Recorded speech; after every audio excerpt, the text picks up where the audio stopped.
You all have eaten Passover and you're all circumcised, so now I can fight for you.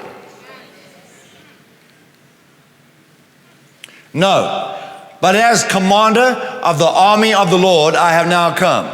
And Joshua fell on his face to the earth and worshipped and said to him, what does my Lord say to his servant? Now it doesn't say Joshua lay down. It says Joshua fell, flat on his face. And he said, what does my Lord say to his servant? What does my Lord say? I'm wanting an instruction from you. What do you tell me to do?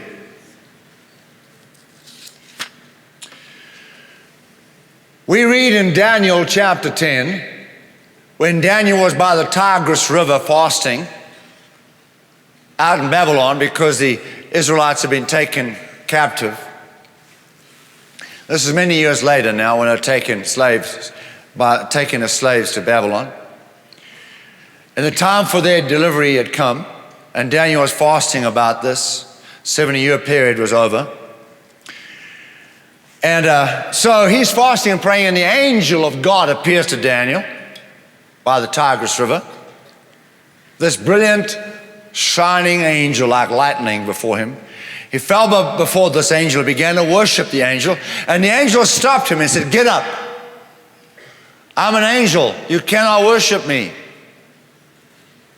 In Revelation 22, in verse 8 and verse 9,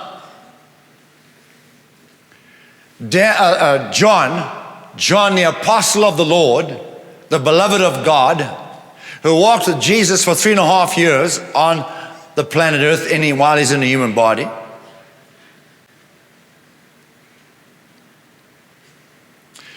Was banished to the island of Patmos for his faith in God.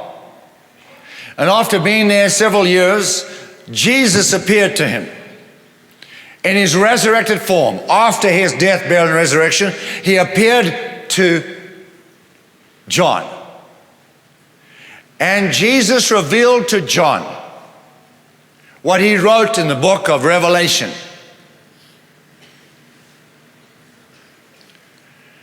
But still, after all these experiences of John walking with Jesus for 3.5 years, and then seeing the resurrected Lord, and all that he had shown him concerning the present and the near future,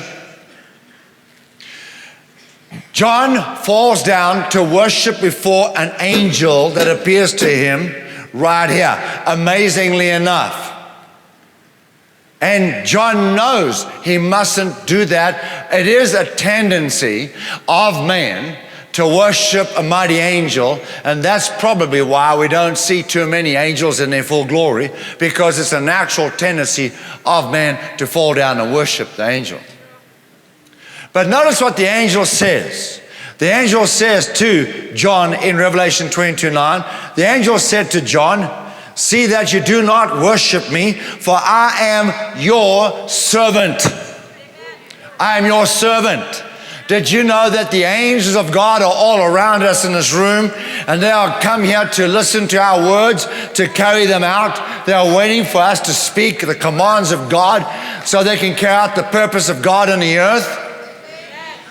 And did you know the demons are depending on us not to say anything? Because if we keep quiet, they have the freedom to operate.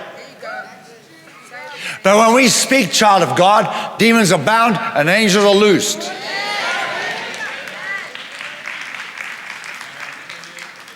Now, we are not to worship angels.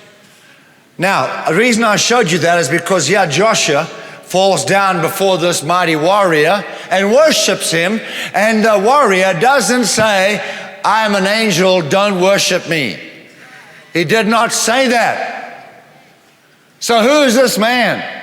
He's not an angel. Who is this man? Christ, the creator of all things, existed in all eternity past and future,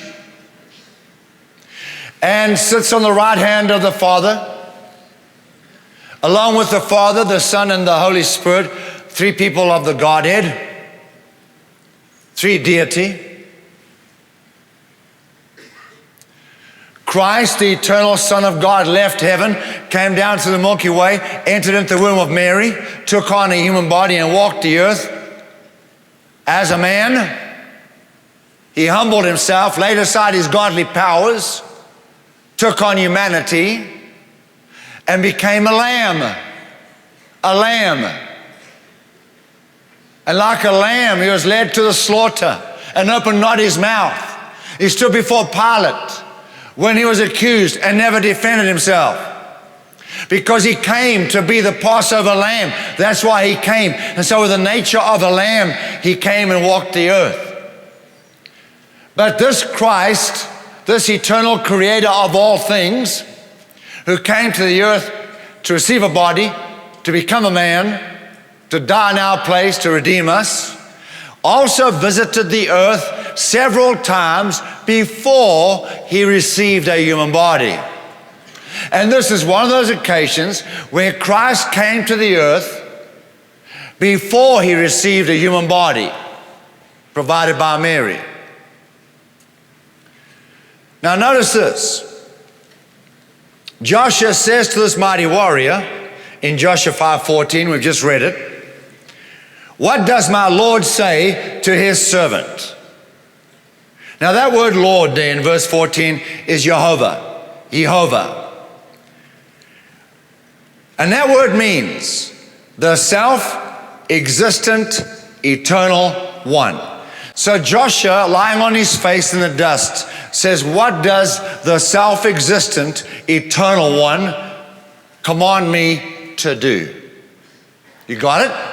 What does the self-existent, eternal one command me to do? The self-existent means he does not need food to survive. He does not need water to survive. He needs nothing to exist. All things exist because of him and through him. All things are held together by him.